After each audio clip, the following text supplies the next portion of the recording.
Welcome to the launch episode of Class Clown. If you are listening to this, it means you're jumping on from the get-go, so thank you very much. Appreciate that. Through the series, we will be delving into the childhoods of some of the country's best comedians and entertainers. It's a project I've wanted to make for a long time. You might call it a passion project. You might not. I do. We are kicking off big with comedy national treasure, Romesh Ranganathan.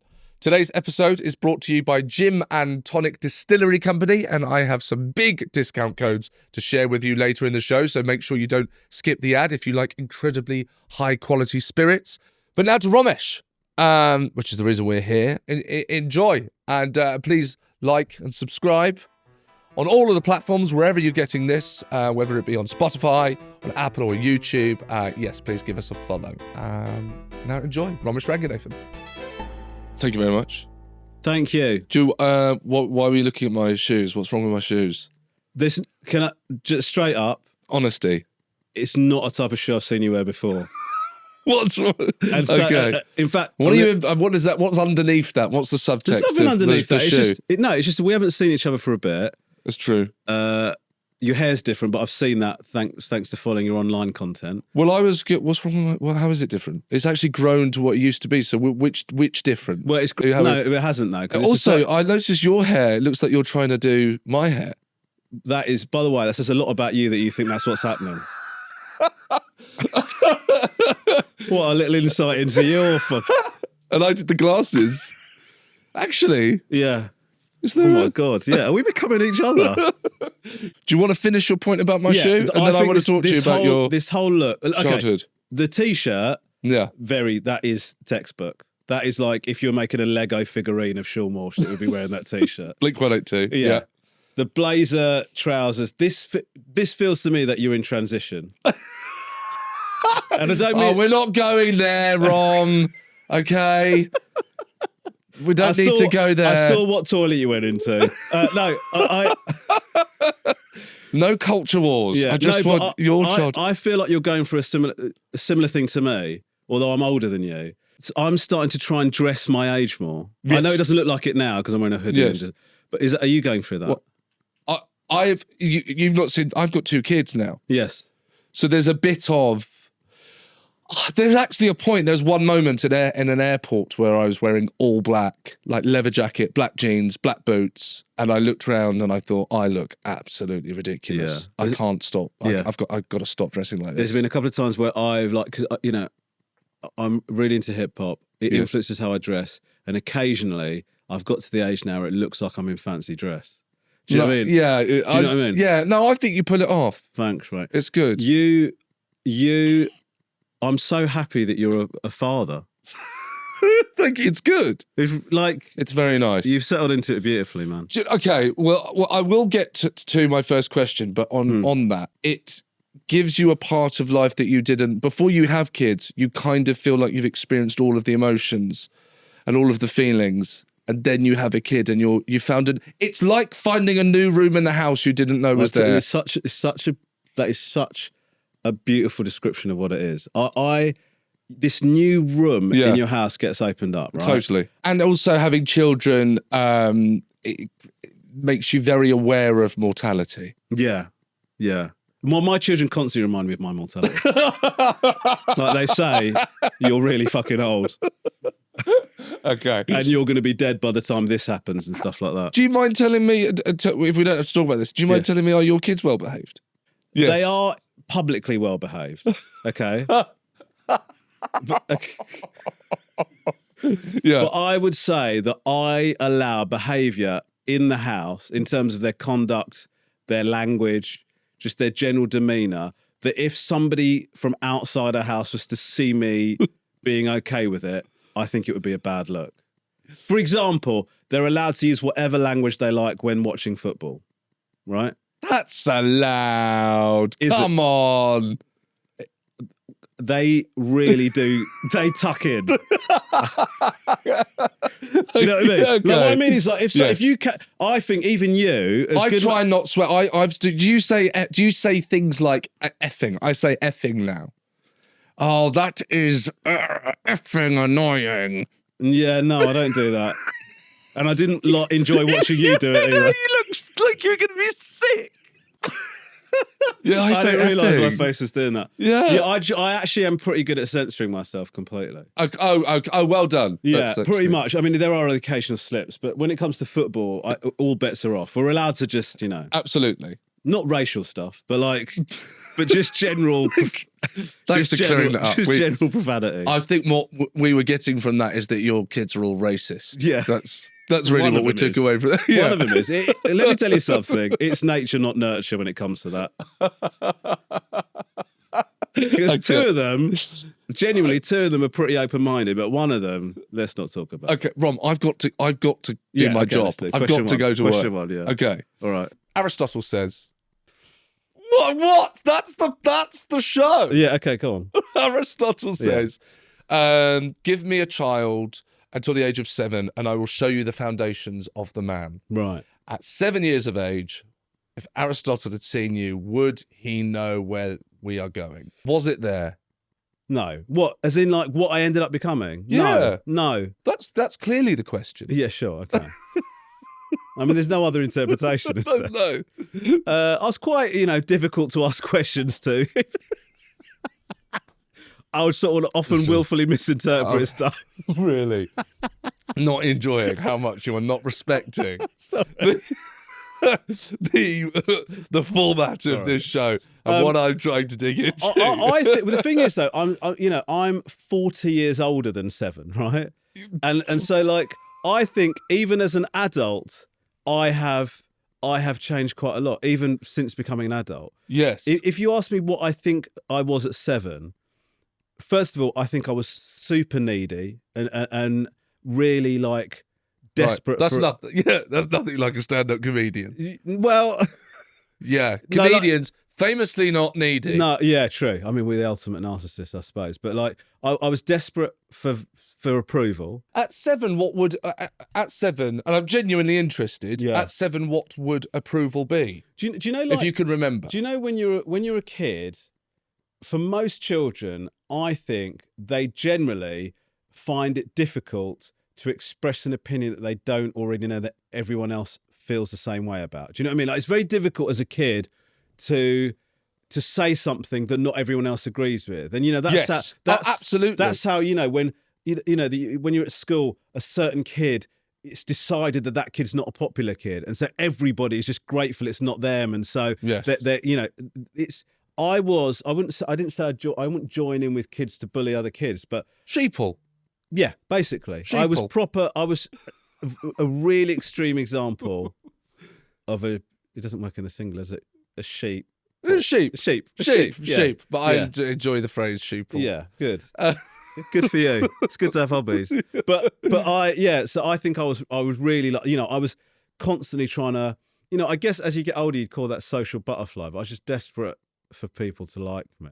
Yes. Do you know what I mean? Do you know where at that age, do you know where that came from? Do you think that's unusual, being 7 and having already this desperation to be liked at 7? It's quite unique, I think. I know we all want to be liked, but at 7, to say that you were desperate to be liked. Yeah, I mean, I didn't have, there wasn't an absence of people telling me they loved me at home, so it's not like I was craving something I wasn't getting in my house, but I was, I think I was quite. I think I was quite an ugly child, to be honest. I was massively overweight, funny eye, just sort of like a bit. I thought I was a bit shonky looking, and when you're a kid, I think that works against you in terms of fitting in, and so. Well, yeah. And so I think. I tried to compensate for that by being somebody that everyone liked. And I've got vivid memories of really ripping into myself for the amusement of others, like really going in 2-footed on how I looked and how I was. I get, the obvious thing is I'm doing that before anybody else does it to me. But now you read like any review of my comedy, it's known for being self-deprecating. Do you know what I mean? Like often the subject of his own, that is almost identical. Do you know what I mean? That has been a long time coming. That comedic angle. Absolutely. Do you know what I mean? Yes. Was that internal, that feeling, or were people making you feel like that? Or is it just you kind of looking in the mirror and making those horrible kind of assumptions about yourself? I'm ugly, my wonky eye look like this. Or is it people are saying that and then the kind of self-conscious, you've been made to feel self-conscious? I think it's a bit of both, in my honest opinion. I think that I have always felt like that, and I don't know why. There is no reason, because that above and beyond how I actually looked, it wasn't like I was being told that at home. Like I really did have like a solid base of you're loved and we think you look great. It was really good. My parents did almost everything they're supposed to do in that regard. Yeah. But sometimes when I'm trying out. I know I keep bringing it to the present, but sometimes please do. But sometimes when I'm trying out material and I talk about how I really feel about myself, I can kill a gig because people don't like you talking that negatively about yourself. And to me, I'm being honest, and I think it's funny that I think I'm a piece of shit. Yes. But people are just like, you don't get a laugh, you get a oh, and where they just think it's horrible that somebody feels like that about themselves. So the reason I mention that is I think I just have always had that belief. And then if somebody says something even minor, that's just confirmation bias. And I'm like, yeah, of course you would say that because I'm a horrible, disgusting piece of shit. Yeah. Do you know what I mean? And so, not if you were working from a solid base of high self-esteem in that regard, somebody saying something like that, you'd almost push back. You'd almost go, mate, my shit don't stink. I don't care what you say. But I was the opposite, which is like, you are confirming what I suspected about myself. Do you remember any of the things that you would say about yourself as a child? Yeah. To get laughs? Yeah, it was just basically, the theme was I'm fat and ugly. Oh my God. And I would that would be like the sort of comedic well that I would repeatedly visit. And then you just keep doing that. But I don't know why. I don't know. But by the way, I would say, like, I laugh, but... Yeah. Actually, it is quite difficult to hear. It's a bit like you saying with the audience. I know. The audience, when you go in, I actually think I've witnessed you go in too heavy on yourself. Yeah. And it being kind of confusing for the audience, and we don't want to watch people hate themselves that much. And there's a thin line. There's a thin line between it being funny and going, I look like this and my eyes like that, and then when an audience get a sense that, hang on, does he really hate himself? Is he genuinely unhappy? That's when it can be uncomfortable. And actually, every routine now that I've done, that I've got now in a tour show that's self-deprecating, its origins lie in me making a work in progress room feel very awkward. Do you know what I mean? Before the edges have been knocked off by an audience. Yes. And actually, it's a note that you gave me really early on, where like I think I'd sort of done something similar, and you said I think you said something like, you don't look enough like that for you to talk about yourself like that. Yeah. It was something along those lines. But the truth is, actually, I've done a lot of reading about this sort of thing.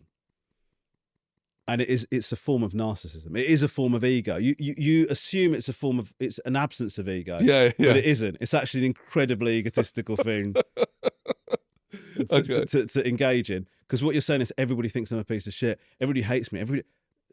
Most people don't give a crap. This is the truth. Right. What you're thinking is, everybody has a negative opinion of me. That is as egotistical as thinking everyone's got a positive opinion of you. Do you know what I mean? The truth is, most people don't care about anyone apart from themselves. Do you know what I mean? Or to a degree, to a lesser or great degree. So it is actually a form of narcissism. And there is something addictive. It's something sort of sexy about going, I hate myself. Oh my God, I'm such a terrible person. Yeah. Don't look at me. I'm awful. It's horrible. It's rank. You think you're being sort of modest, but it's just, oh my God, nobody likes me. I'm so misunderstood. Fucking get over yourself. You know what I mean? It's so weird that you can listen to my thoughts on the way to this recording. Very strange. No. So, but that's that amount of self-loathing. But as a child, because like you've said there's a lot of love coming from the house. What you're alluding to is this is actually taking place. The location for this is the playground. Really, yeah, is outside of the house. Yeah, And that doesn't sound happy. It might have been. Correct me if I'm wrong, but that in those instances, you got a kid going, "Yeah, I'm fat and ugly," and everyone laughing. Yeah. That doesn't sound particularly. Yeah. Well, I mean, I ripped the gig, I would say.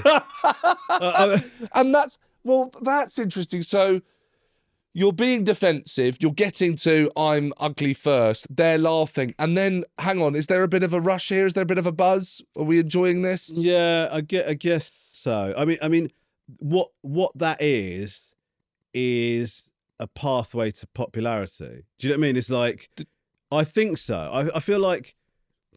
Was that something that was on your mind? No. I wish I hadn't cut you off when you were on. You're on. Say what you're going to say. Well, no, I was just going to say, like,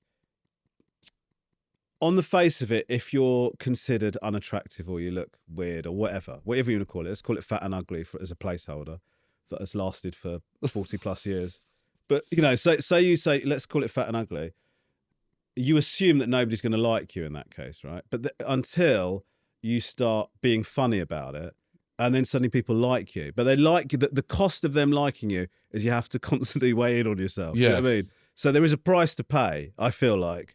Do you know what I mean? And I've constantly got memories of something where I said something quite just shit about myself. Yes. And people laugh.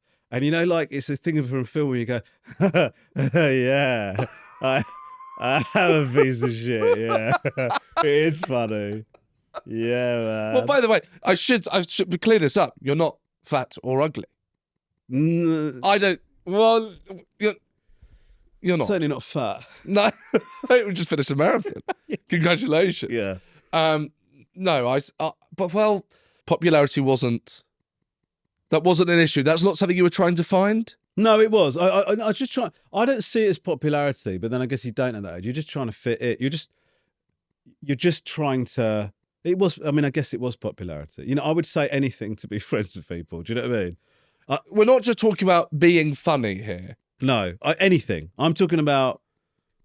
I would lie about stuff I had to make people be interested in me. Yeah. Do you know what I mean? I'm talking about, like, I would say I liked a song I hated, so that because other people like that song. Do you know what I mean? Like, real pathetic shit. Do you know what I mean? And whenever now, when I look at my kids, when they express an opinion that's against the state, you know, one of my 3 kids are like very individual, and they'll say something like, "I like this, but nobody else does," and sometimes they rip it out of me because I just think, my God, I wish I was like that when I was a kid. I just didn't have the guts to be like that. Do you know what I mean? Yes. And where was school? So Crawley.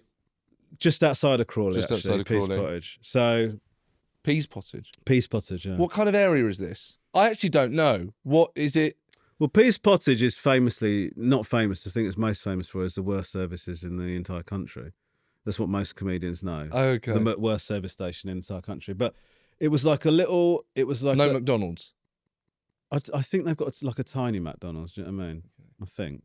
There's a pasty place, a kiosk out the front. So it's actually not that bad. No. But yeah, my parents were really worried about, they're worried about my education, but also didn't have lots and lots of money. They sort of did. Do you mean concerned? Sorry, to be specific here. Do you mean concerned about you having a good education, or were you showing signs that maybe things weren't going the way they wanted? No, well, they were worried about me having a good education, and so they would do anything to give me good education. You know, they've come over to England.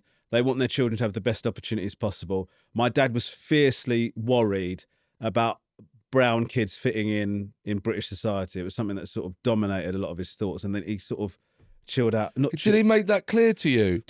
My name's Jonathan. I mean, you know, I've done stand up about it, but like, it comes from a real place, man. Do you know what I mean?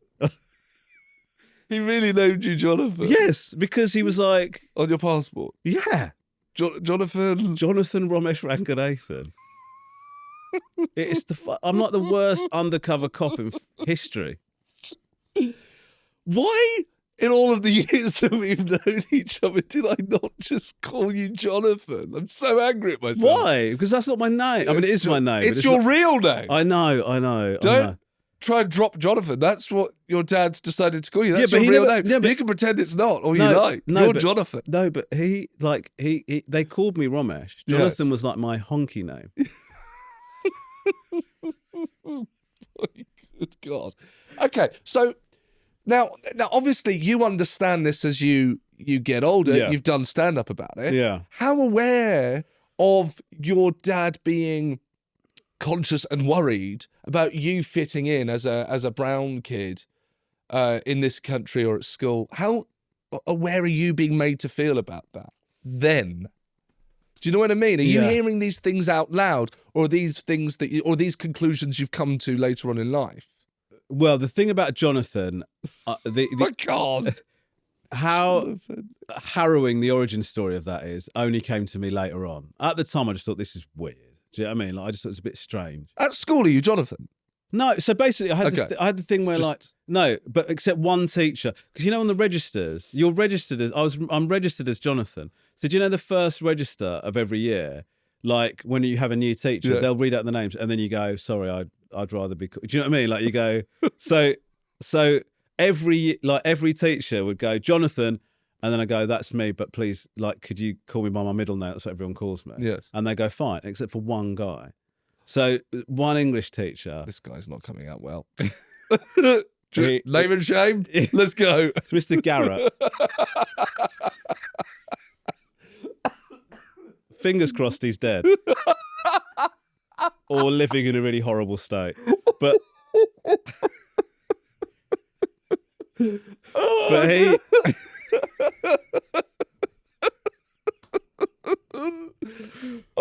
so he was doing the register and he said Jonathan, and I did the usual thing. That's me, but everyone calls me Romesh. And he said, why? I said, that's just what everyone knows me as. I'm registered as Jonathan. But he goes, what's wrong with Jonathan? I said, there's nothing wrong with Jonathan. I don't want to get cancelled, Yeah. at 7. So I said to him, there's nothing wrong with Jonathan. I said, it's just that everyone calls, because Jonathan's a perfectly good name and that's what I'm going to call you. And that's what he called me for the rest of the year. Then after I left the school, he went up to my brother and said, how's Jonathan? And Dinesh was like, oh?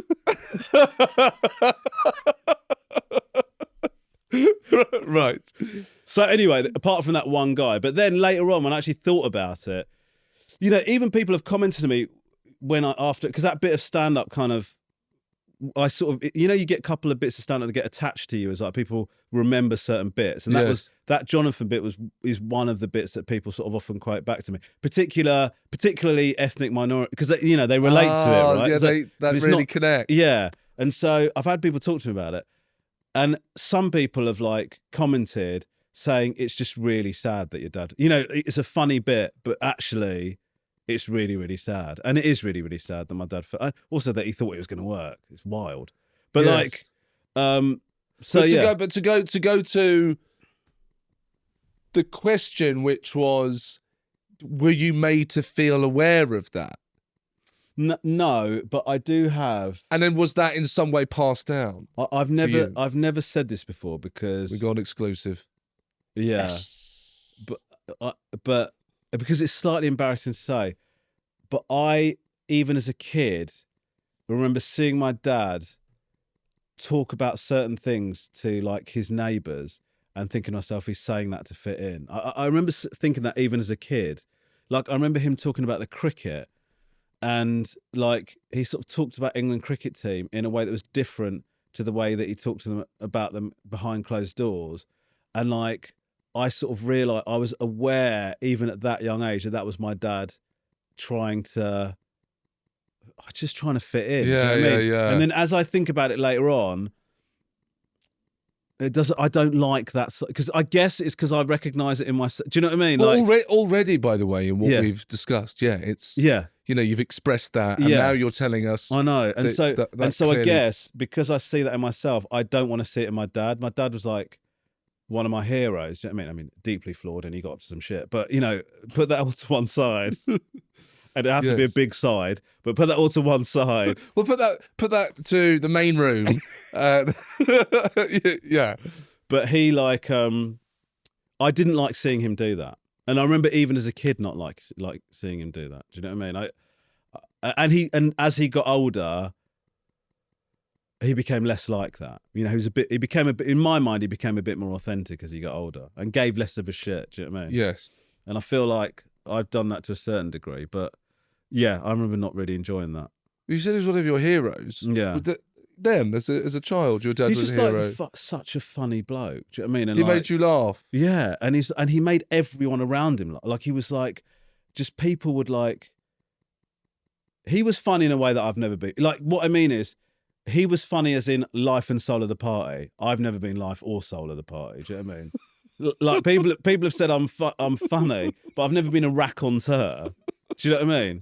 You're doing well today. Yeah, but yes. I'm forced to by their format. But like, but you know, if I go to a pub with my mates, I'm often the quietest one in the group. Do you know what I mean? And like, well, can I just put something to you, and maybe I'm wrong, and you can back this down, but stand-up can be a place for you to actually put that, and it means that energy now goes on stage, and you don't need, there's no need within you. You're scratching that itch, aren't you? Yeah. So you get to kind of hide off stage. Yeah. You go on stage, you can almost overexpose yourself, and then off stage, actually, you hide. It's interesting because I think you and I have got a lot of similarities in the way that we see things, but I consider you to be more entertaining. Like, you are entertaining company, right? Not in a. I wouldn't say in a one. Not sure many people agree with that. I wouldn't say no. Listen, on a one-to-one phone conversation basis, you're the fucking worst, right? But no, I do think you are good company. But I do think you have that. We both had that same thing of like, you scratch that itch, and then you've got no need to do it. But I don't think I ever was the break. I don't recall ever being holding court to a group of people. But I saw my dad doing that all the time. You know, we grew up in an area where there were lots of Sri Lankans, and that community would they'd get together. I remember the loads of parties at my mum and dad's house and at other people's houses. We'd constantly be going. Every weekend we'd be going to someone else's house, and it'd be like all the Sri Lankans congregate on this house. So much fun. It was fun. But my dad, all I remember is my dad just absolutely ripping it to like everyone. Do you know what I mean? Like, it was, and people, beautiful. It was really nice. It was really Was it nice. Self-deprecating? No.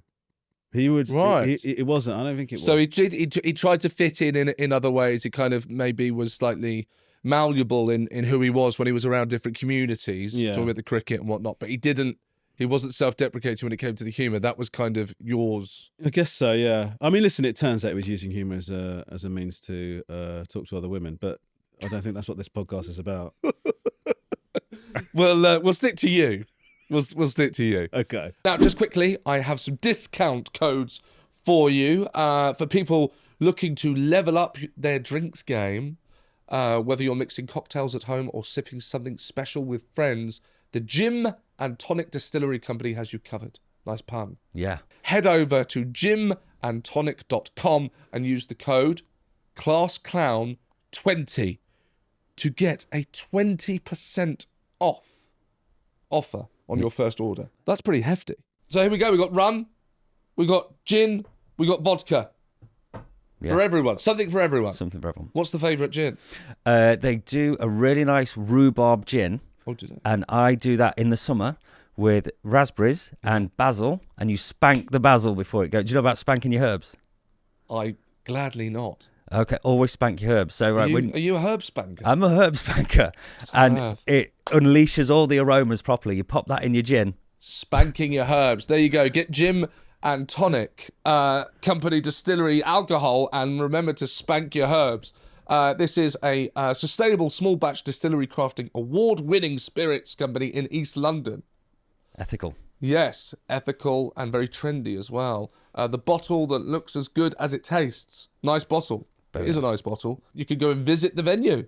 They have their own venue. Restaurant, Gin and Tonic East. It's a restaurant. Yeah. Gin and Tonic East is their restaurant. Yeah, and event space. You can do corporates and parties and weddings. Yeah. Very nice. With expertly crafted cocktails, delicious food, and a laid-back vibe. Can you have a laid-back vibe in East London? Yeah, their venue's on the canal, so it's very chilled, very nice. You can be laid back on a canal. Head over to gymandtonic.com and use the code ClassClown20 at their checkout to get 20% off your first order. That sounds like a bargain. 20% off is hefty. We're doing that for them. Yeah. What a nice team we are. So Crawley. Yeah. Nice? Good memories of Crawley? You've not left. No. I mean, I'm the other side of Crawley. All right. That helps. Okay. No, but in all seriousness, it's a weird thing, isn't it? Because, like, you know, my parents we were doing. I'd describe our early life as comfortable. You know, my dad had a good job. We were in a nice house and all of that, and then it all went tits up over the course of about 6 or 7 months. You know what I mean? Like, house got repossessed. We ended up in a. How old are you? This was maybe I was about 11, 12, something like that. Secondary school. Yeah. So Okay, house repossessed. House repossessed. My dad was trying to set up with another woman. My mum found out about this. And then my dad ended up going to prison. And then we ended up living the council didn't have enough houses or, properties in the Crawley area. So I ended up sharing with my mum and my brother, like, one room of this bed and breakfast for about a year. And so, like, everything just got flipped upside down. And so we ended up settling in this council estate in Crawley, which is where I spent most of my childhood. From there to, my family lived there for a long time after that. It's kind of, you've gone to be, you're very young at this point, and it now seems like you've kind of moved worlds. Yeah. So I think you could get older, you could obviously look back and perhaps see the impact that might have on you. But do you remember then being conscious of change? You know, you're now in an estate. You said you're in a nice house that was a big house. Yeah. And now you're on an estate. Do you understand what that means at that age? I went through a period of thinking that we were that was going to be like, I don't know. I can't explain to you how earth-shattering it felt at the time. Right, so really, yeah. All of these things that are just like settled, and you think this is going to be what my life is as I grow up, and that just gets completely flipped upside down. I thought my mum and dad were like rock solid. I thought my dad was doing well. All of those things just gets completely flipped upside down. And I know that what then happened, us going to bed and breakfast, us ending up on a council estate, that is not even close to being a particularly awful thing. Lots of people grow up on council estate. It's just how quickly it happened felt so shocking. Yeah. And it meant that I didn't trust anything. Nothing felt solid for quite a while after that. And, a lot of times people say to me, and you've said it to me, why don't you say no to stuff, right? Or why do you work? Have a break. Stuff. Have a break. And absolutely have a break. And I think, have a break. Before you do, can you come and do my new show? Yeah. But make sure you have a break. Yeah. But definitely come and do my show. Yeah. But I think one of the reasons that people perceive me to be behaving as someone that is constantly working is because I've seen it be taken away. Yeah. And so I'm not saying it makes a lot of sense. Yeah, I've not had that explicit thought, but it doesn't take the biggest of detours, does it, to sort of come to that conclusion? And also, it doesn't have to be rational, I think. No. It doesn't have to be correct. It can be, it might not be correct, but it is still yet the consequence of that happening when you were younger. Yeah. Yeah. Yeah. So I do think it was just really, and also the other thing is like my belief system about my dad was completely shattered. Like he was, as I said, he was a hero of mine. He was doing really well, and I thought he loved my mum, and he did love my mum, but he loved his mum in the way that flawed human beings do love each other. Your mum. My mum. Yeah. And, so then suddenly I discover that, my mum was trying to leave to set up with another family. He's gone to prison, it was all these things. And so suddenly this guy that I really looked up to and sort of saw as infallible, you just go, oh, this is like horrific. It was it was hard to take. And it took me a while to reconcile my old image of my dad with the new image of my dad. And I now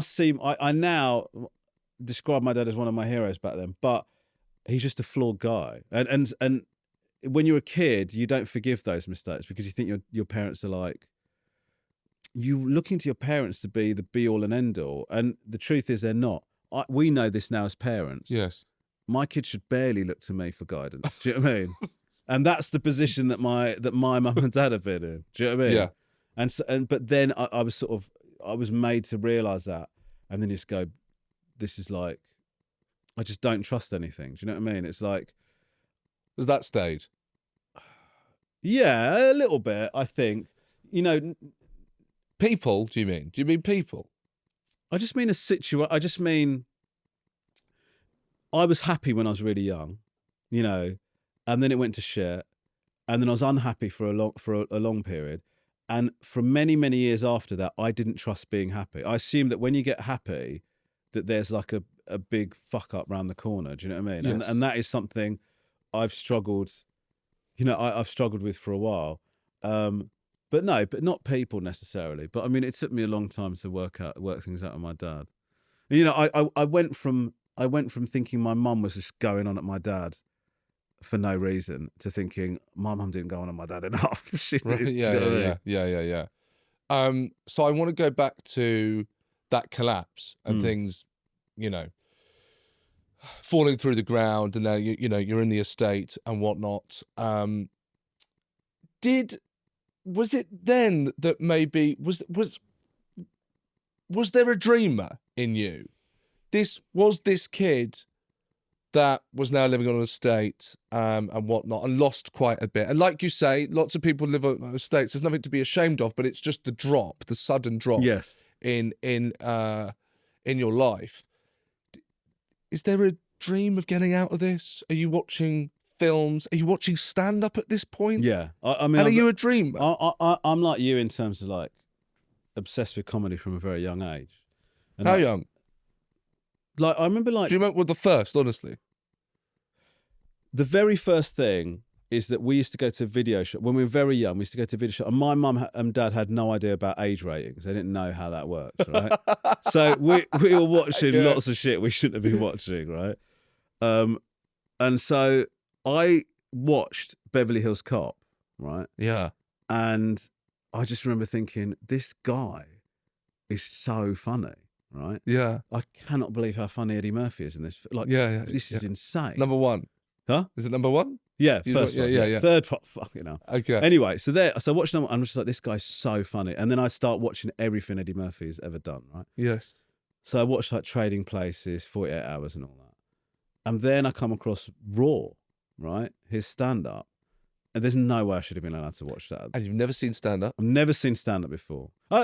That's not true. I'd seen like clips of stand-up on TV. You know, there were the old variety shows and stuff like that. Where Are you aware of what it is? No, not Okay. Not really. This is the first time that I'm like, what the hell is this? There's the guy from Beverly Hills Cop and those films. Yeah, and he's in a fucking massive theatre. Yeah. And he just comes out on his own. And it's just like, just starts talking to people and losing their shit. And I just lost I could not believe it. I'm buzzing listening to this. I was just like, this is amazing. I just thought it was life-changing? Yeah, 100%. You see Eddie Murphy 100%. I can see it now. I'm just like, do you know what I mean? It was insane. And I'm watching this guy, and he's just like being so funny. And it's like, Eddie, I want half Eddie. You know, all of that shit. Do you know what it was? What's a beautiful girl doing alone on the island of St. Croix? You know, all that. So what? Do you know what it was? Obviously, look, he's just a very funny man. Yeah. To put it simply, is there anything else that you, as a comedian, you could look back and actually see what the connection is between you and Eddie Murphy? Because I believe, by the way, as a comedian, you're a child, however old you are, that you find that connection with stand-up comedy. There's something that's going on between. He's on VHS, sure, but you're watching that. There is a bond. There is a special bond that's made you, right? You go, what is this? I've got to do. How do you want to? Not everyone does that. Everyone else laughs and goes, that's fantastic. And then they carry on with their lives, Romesh. Yeah. Eddie Murphy has made you laugh. Something's happened in that moment. Why you and Eddie Murphy? Do you see what I'm saying? I mean, and forgive me if you've not thought about that before. I have, and you don't want to put, and you think I'm wrong or whatever. But you see what I'm trying to get at. Yeah, I think like there's a number of things, and I have thought about exactly what you're asking me about. Yeah, there's a number of things. First of all, I've watched Eddie Murphy be really funny in Beverly Hills Cop, right? I thought it was the funniest thing I've ever seen. And then I've watched him be 10 times funnier than that, Yeah. doing stand-up. Yeah. And he's got less, right? And I remember like being struck, like one of the things that really occurred to me and has stuck with me to this day is that it's just one person and a microphone, right? Yeah. And I think that's the reason why I've never had props. I've never had stuff on a screen, except for Stand Up for the Week. I'm not talking about that. Yeah. But you know, like I feel like that the minimalism of stand-up is something that I fell in love with and I've never lost. I don't you know, when I think about what am I going to do with this new show, it's just not in my personal I've watched people do that and I think it's great and I've enjoyed it. But for me personally, there is something magical about one person talking and they've got nothing else. They're painting pictures with what they're talking. I just think it's amazing. I think it's like it's so pure, and that's what and it grabbed me. And like I'm like I don't know how to explain it. Like, you know how people talk about seeing music, like, you know, they see the colors of songs and stuff like that. Like they just visualize it. When I'm watching Eddie Murphy and any stand-up who's great, when I'm watching, I feel like I'm in a cartoon and I'm in your world and you're showing me all this stuff and this say think about this and say think about that. But you're doing that with just a microphone. Yeah. It's just like, I just, listen, you and I have had lots of conversations where I've shat on stand-up, right? Yes. Yeah. Same. And sometimes I've delivered stuff and I've thought, this is bad. But I think that's the process. Yeah, that is the process. Eddie Murphy's also done that to get to Raw. But you watch that, I just think it's magic, man. I'm sure you made the connection. You probably made this yourself when you were talking, but that's what your dad was doing. Yes, yeah, you know, 100%. There's something there. I mean, look, I need validation, right? I'm seeing my dad get validation from like holding court, and then I'm seeing Eddie Murphy get validation from so many people for just being really funny. And like, also, you know, that show, they've gone out their way to present it. Eddie Murphy was a rock star. You know, he had the leather suit. He comes like, it's mad, right? It's so mad. And you know, people don't think of stand up like that. I mean, they do in certain contexts, but like, I'm going like, this is the key to me being popular, I guess. You know, like it's such an egotistical pursuit, stand up. You know, it's a form of entertainment where you let me know that you love me every 30 seconds. Do you know what I mean? Even above and beyond other forms of entertainment, it's another level of narcissism. Do you know what I mean? You know? I have no idea what he's talking about. I just want you to know that. Absolutely. And so you're seeing Eddie Murphy there. I don't want to, you know, not trying to write the kind of biopic. Is it there? Is it not there? That you go, I want to do this. How do you do this? It is, mate. I started doing it at that age. Like, you know, what? That's like, we went like around that time. We went to Pontins holiday camp, and like, you know, I've talked about this before, but went to Pontins holiday camp. They had a talent. I don't know this. So we went on holiday, and they had like a talent competition, and I did stand up. Like, I wrote a stand up routine and did it at What's the act? Can you remember? Yeah. First of all, how old are you?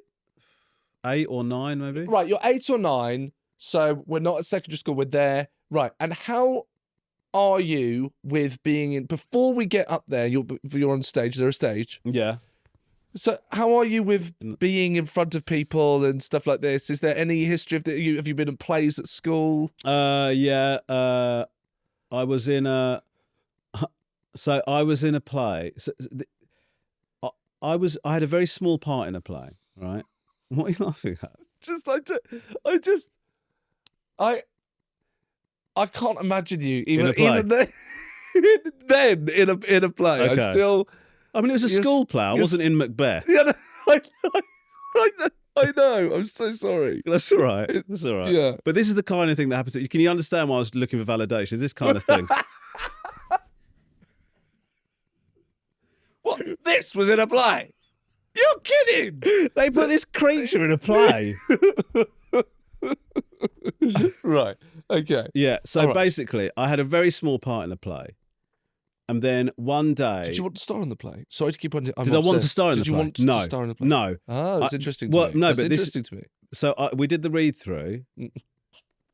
Why Read through? Yeah. Look at like a table read. The director's in, the producers are in, the Yeah. channel's in. Well, yeah. The table Yeah, read. the director was Mrs. Hales, the science teacher. Okay. But Shout out. So we did a read, like we were doing a read through of we'd like reading the lines out loud. Okay.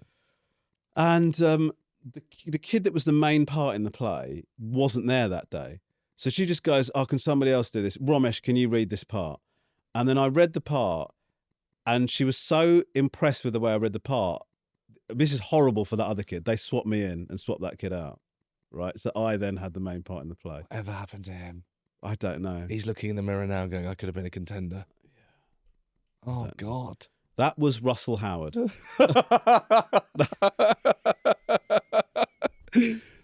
Well, this is it. That's like surely all the validation, all that worrying as a kid about people liking you and all of that. And bang, you're now the lead. Yeah. Yeah. Felt pretty good. Did it? Yeah, I think so. It must have done. Yeah. So Yeah. So that happened at school. So that's the experience I had on stage And before felt I good? did the stand up. Yeah, before you did stand up. So it felt good? Yeah. I'm almost embarrassed to say it. Sure. Yeah. Do you want to be an actor No. at this point? Yeah, I did. Yeah, I did. Wanted to be an I actor. did. Yeah. All right. But we're not going to do... So you want to be an actor. It's a kind of in your head, maybe you're dreaming I could be an actor, but you're not going to pursue that yet. No. Not going to do drama at secondary school. No.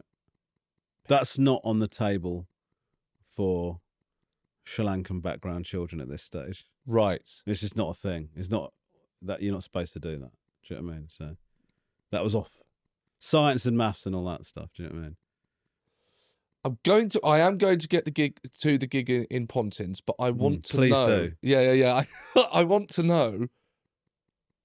I'm interested in how I find it fascinating how aware or not you are as a young person about. There you go. Well, if you're a Sri Lankan kid, well, drama's a no. Right. Is this actually being articulated to you? No, or are but these like, presumptions? No, but my parents are like, they've come over to England. Like my mum's like, you're going to be this, you're going to be that. What? A doctor or an accountant or, whatever. You're not told you can't do drama. It's like going, me saying I want to do drama at secondary is like going, I'd like to grow a second penis. Like it's so, Can't say that to me and then just carrying on talking. I've got to just. Do you know what I mean? That it's so ridiculous that you would even. Yeah. Do you know what I mean? Yeah. So it wasn't. They weren't saying you can't. Nobody ever said to me you can't do drama. I just knew I couldn't do drama. Well, no one said you can't have a second penis. No, but so it holds up. Yes. Okay. All right. Yeah. All right. So it's unsaid. Just, it's not in happening. the ether. Yeah. It's not happening. You don't do that. You're not being an actor. No. And now we're in Pontins. Yeah. And there's a talent competition. So I wrote a stand-up routine, and I had a book that I read that I had with me all the time. It's called 3001 Jokes for Kids, right? And I pillaged. Most of my set was taken from that book. So you had an interest in jokes. Pardon? You had an interest in jokes. Yeah. Do you think you understood jokes then? The mechanics of them. Don't lie. Don't go. No, I don't know. No, I don't think so. But I knew that I knew that I liked certain jokes more than others, but I couldn't tell you why. Right. Okay. Yeah. Do you know what I mean? Yeah. I tended to I really enjoyed longer jokes. There was lots of one-liners in there, but ones where it's a long setup and then it's like, I preferred that. I remember preferring those, but I don't know why. I was more into that. But I am absolutely loving this because already it's like you can see the comedian being built, and not just comedian, by the way. your act today, Yeah. already you going, I know I preferred the longer jokes. Yeah, and yeah. it's fantastic. You go, yeah. So like today, the longer routines, the stories. Yeah. So then I I took a few jokes and then I wrote a couple of my own. I made the decision to deliver the entire set with a Sri Lankan accent. Yeah. That's standard. Yeah. Right. You're 8 years of age. Yeah, I think my opening was something so good to be here at Pontins. See? I just what? You can't remember why? No, I don't remember why. I'm going to hazard a guess. Yeah. There's a little bit of distance between being you. Being you is the hardest thing on stage. And if you put on a voice, you get to kind of, keep a degree of separation. Yeah, I guess so. Also, I do know that I used to do impressions of my mum and dad to their friends and people would laugh. So then I just assumed Sri Lankan accent. But again, in your act. Yeah. It's so funny that it's kind of already being designed. Jesus, I'm so fucking route one. I'm so close to my origin story. It's pathetic. I've not developed. You've really all. not developed. Yeah. A self-deprecating act where you occasionally do impressions of your mum. Wow. And how do you think you've got to where you are now? Jesus Christ, what a derivative. I've not moved anywhere with my comedy since I was fucking 8. And left crawling. You've just stayed there with the same act since you were 8 years of age. What's the difference between Romesh as a comedian now and when he was a kid, where his dad's dead? Fucking hell. Oh my God. Excuse me. Oh God. Right. Okay. Right. So we've done the gig at Pontins, and the gig at Pontins has gone well, I assume. Yeah, but I did have a moment where I froze for quite a bit in the middle of the set. I got so nervous I stopped talking. Yeah. And then I remember going to try and talk, and I dried up. Oh. But that started to get laughs. So then afterwards, I remember pretending that I meant to do that the whole time, but it was just nerves. Yeah, because it's like his parents, like as adults, sat in there with kids and stuff like that. It was really frightening. But it went well. I won. Oh, you won! I forgot it was a competition. Yeah. Right. I mean, wow. you know, star of a play, and you won the talent competition. Things are going well for Jonathan. Before even the age of 15 or anything. So look, has that given you a taste to continue doing that? No, because drama. That's like it was just a fun thing to do. Yeah. It's not going to be scoring a goal at lunchtime. Yeah, basically. Yeah. And like if I'd have said to my parents after, they came to watch the talent competition and they were like loving it. If I'd have said, I want to do this for a job, I think they would have taken me out of Pontins immediately. Cut the holiday short. Yes. And then I would have been sent, I don't know, to Sri Lanka or something for for a re-education. Speaking about Sri Lanka, there we go. Thank you. Nice. Being with your parents being from Sri Lanka. Yeah. And it's just a straightforward question of, you've alluded to it, but you've not actually answered it directly, I don't think. Did that make you feel like an outsider? Being from Sri Lanka? Or having Asian origin? Being brown, being Asian, being your parents are from Sri Lanka, they've moved here. Yeah. Migrated. 100%. Like you. And is that perhaps where I want to fit in. I'm going to say I like that film, even though I've not watched it. I'm going to say I got that toy. I haven't. Yeah, you are right. Because I remember like my dad picking me up from school. My dad was like, as I said, my dad was so funny. He was one of my heroes. I remember him picking me up from school, and some of my mates had not heard my dad speak before. And then, I've talked about this in my latest show. Wow, when he started speaking to me in front of them, his accent sounded so fresh to me because I'm hearing it through my friends' eyes who I want them to think I'm the same as them. Yes. And so then your dad having an accent is a point of difference, right? So like, and I remember like if ever I'd be so scared about smelling of curry when I went into, like so frightened because of what, any comment like that would really upset me. You just... Did you get those comments? Yeah. Yeah. I remember like once eating. I clearly stank of curry. Right. I know you're struggling. Clearly stank of curry. But I did. I'd eaten curry in my school uniform, and then I put that blazer back on, right? Yeah. So I did. It smelt heavily of curry. Yeah. I then get on the school bus, and everyone starts going, "Fucking hell, you smell of curry!" Oh, Jesus Right. Christ! And then that becomes the thing of the day, right? Is that have you been near Romesh? It smells like. Even you fucking lost it. Anyway, what hope do we have? it was very upsetting. Yeah.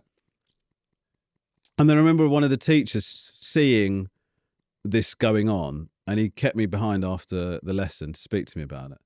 And he said to me, I remember him saying to me, some of these kids you're trying to be friends with are not nice people.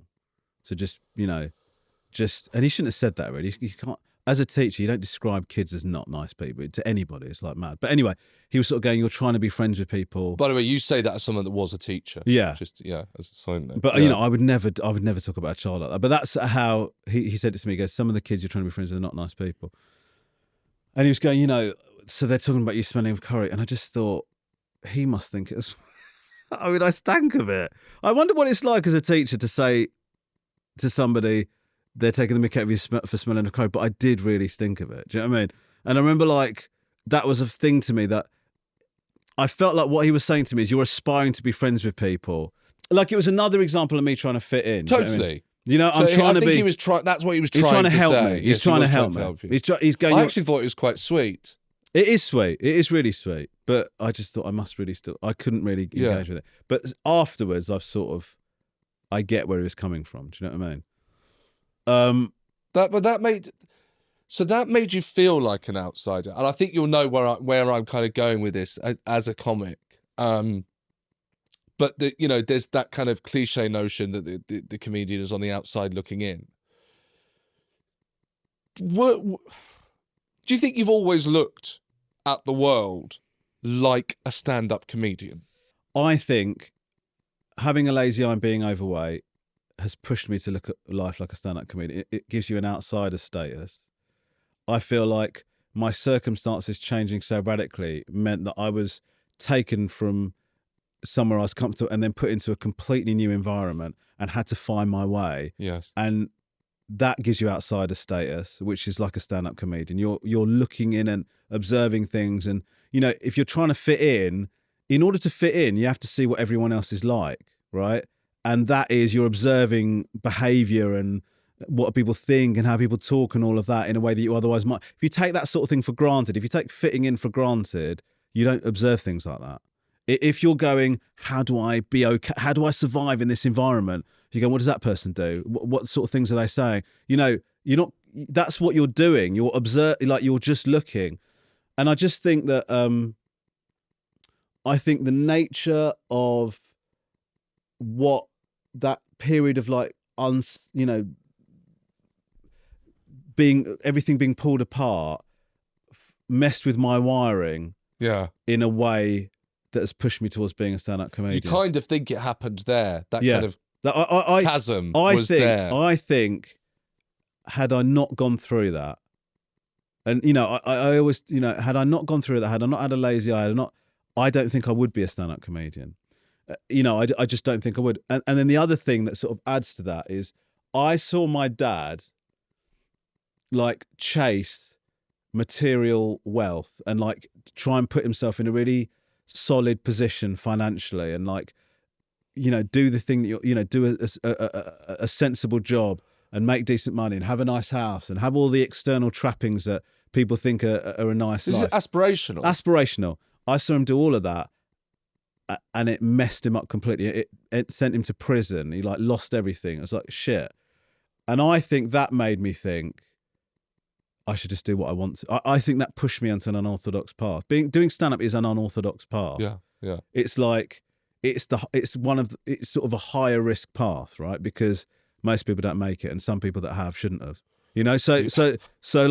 So I think seeing what happened to my dad made me think that let me just do something I really want to do. Let me roll the dice on. And that took a while because I was a teacher. I was following. Well, do you know what? I thought this on the way here, and Yeah. I just forget sometimes. You started quite late, very yeah, late, really, mate. I was going to the new act competitions, and like people are looking at me like, has somebody's fucking babysitter turn up to this? Do you know what I mean? It's crazy. It's like this sort of weird adult turning up with all these kids to do So You Think You're Funny. yeah. Who fucking bought the uncle? But I'm sure you're glad you're. It's kind of going off topic, but I want to ask it anyway. Are you glad you did start late? Yeah, I am. What do you think the benefit was? I just think you've got more shit to dive into, and you just got a bit more. Well, first of all, it's given me perspective on what it is to be a stand-up. Do you know what I mean? And like, I think I appreciated it a bit more in a way that I might not have done if I'd have started earlier. And also, actually, weirdly, starting later meant that I was at a different point in my life than everybody else that was starting stand-up around the same time as me. Yes. So actually, I thought I was being different. I wasn't. I was being the same as comedians that be going for 10, 15. Do you know what I mean? I was talking about kids. Yeah. I started stand-up having had kids. Do you know what I mean? Like, Yes, and I'd got a teaching career behind rare. me. And like everyone else is going, I'm really awkward with girls. And I know. Just want to be clear, I never did that. No. I never said that. No. Yeah, Do you know what I mean? And so absolutely. and so that gave me a little bit of a point of difference. You've just reminded me because I'm going to tell you. I once did a gig on the open spot level and watched a comedian his whole set talk about how he was awkward with girls. And after the gig, and I really was. I felt really uncomfortable Around women. Oh my god! But anyway, so we're at the bar, and I've believed his act. We're at the bar. He took one of the napkins, made it into a rose, and gave it to the bar girl. What? You just said you were awkward with. Yeah, and a lot of these comics. Let's just get this. A lot of those comics that pretend to be, oh, I'm so awkward with women, right? A lot of them are writing their sets to have sex, right? Okay, a lot of that is all engineered to make women go, oh. Do you struggle with? Oh my god, that's so sweet that you. And then they go, please, can I fuck you?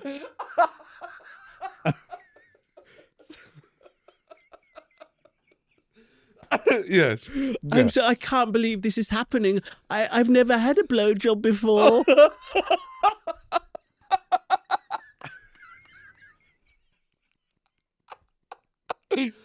Somebody once said to me, I won't name him because it's out of order, but somebody once said to me, this is when this sort of thing occurred to me. Somebody once said to me, I think it's really brave how unattractive you're willing to make yourself look on stage, right? And exactly, that's the reaction I had. Yes. I was like, I'm sorry, I'm not thinking about how attractive I am being or portraying myself when I'm on stage. I'm just trying to be like as funny as I can possibly be. I know it doesn't look like it all the time, but that's the attempt. Yeah. And then I realised, some people are just doing this. Like, you know what I mean? Yeah, all right. Yeah. That's in your when you're writing material and you're putting your set together. That's on your list of things that has to achieve. How attractive does this make me look? Yes. And I think that's fucking disgusting. Now, to go back on topic, on track. Yeah. And you've been through a lot, you know, in your childhood, in your upbringing. I feel weird saying that with you because, you know, like, you've had it harder than most. You know well, we're talking about you. Okay. But what I mean is, I don't want you to think that I think I've had it the hardest out of everyone. I don't. No, you're not saying that, and you don't. No. And to be clear, because I know what you're going to be like, and you're going to be self-conscious. Correct. About that. You'll get a series of texts. Yes, I know. But you're not telling a sob story. Okay, great. And I'm grilling you. Yeah. I think. Yeah. I hope. Yeah. And trying to get answers out of you. You're not putting this to me. No. And it's just you threw me off guard when you opened the podcast quoting Aristotle. You know, I'm sure I did. Yeah. Anyway, you've only ever done that socially normally. Yeah. I've never seen you do it in a work capacity. Yeah. Now, but it seems like it didn't really. You're a well-behaved young boy. Yeah, incredibly lazy to the point of it was a real concern. Lazy in what sense? Just didn't do it. Just didn't do anything. Like What, homework? nothing. In lessons, I would just sit there like a. What were you doing? I don't know. I was just vacant. Like every Is this is this post? No, this is the what whole. happened This is the with whole your- way through my school career, pretty much. I was pretty lazy, and then I got worse after everything. After everything went tits up, the whatever. Yeah. I got even worse. Like I just didn't give a shit about anything to do with. I gave a shit about the social side of school, but in terms of work and stuff like that, and a lot of times the school would get in touch with my mum and say Potential. Yeah. He's not going to achieve anything if he carries on applying himself in the way that he is. Did you care?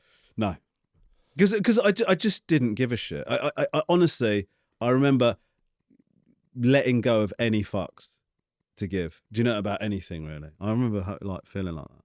What did you? But you were. I mean, you won't feel comfortable saying this. So, were you? You weren't stupid. No, I wasn't stupid. No. What? How did you do at exams? I like underachieved massively. I mean, like I passed everything. You passed everything, but I probably should have got like all A's and B's for GCSE and A level, and I didn't get anywhere near that. Well, what was did you have at that? And I would say most teenagers don't, but they might mention, what they want to be, and you have a meeting with a careers advisor. Was there any notion of what you were going to do? No. And that wasn't coming from anywhere then. So your parents weren't trying to perhaps push you in a direction? No, they were distracted. Like they. Okay. They were. They just had other. They were busy dealing with other shit. Do you know what I mean? And they were. It's not to say they're totally not. My mum was constantly on at me to study and like to work, but I just didn't see the point. I don't know why, but I just didn't see the point of it. I just didn't care about work. I don't know. I really did not see the point. I didn't want to do any work at all. And the only work I did was begrudgingly. But there's an irony to that, because and I've actually seen you do a routine about how you're not hardworking, you just work a lot, and it's great and it's really funny. Yeah. It's slightly misleading because you do work a lot, and that is part of working very hard. So is there a sense of once you put your mind to it, then it kind of unlocks all of the inspiration and energy required? I think I have to really, really enjoy something to work hard at it. And I think that happened with comedy, but even within comedy, there have been times when I've been working on a script or something, and I just haven't been able to get the script finished. And I've now got to the stage where I've realised it's because I don't really like doing this. I don't like this script. If it's something I really love, I will smash through it. And, when it comes to things I'm really enjoying, then I do work hard at them.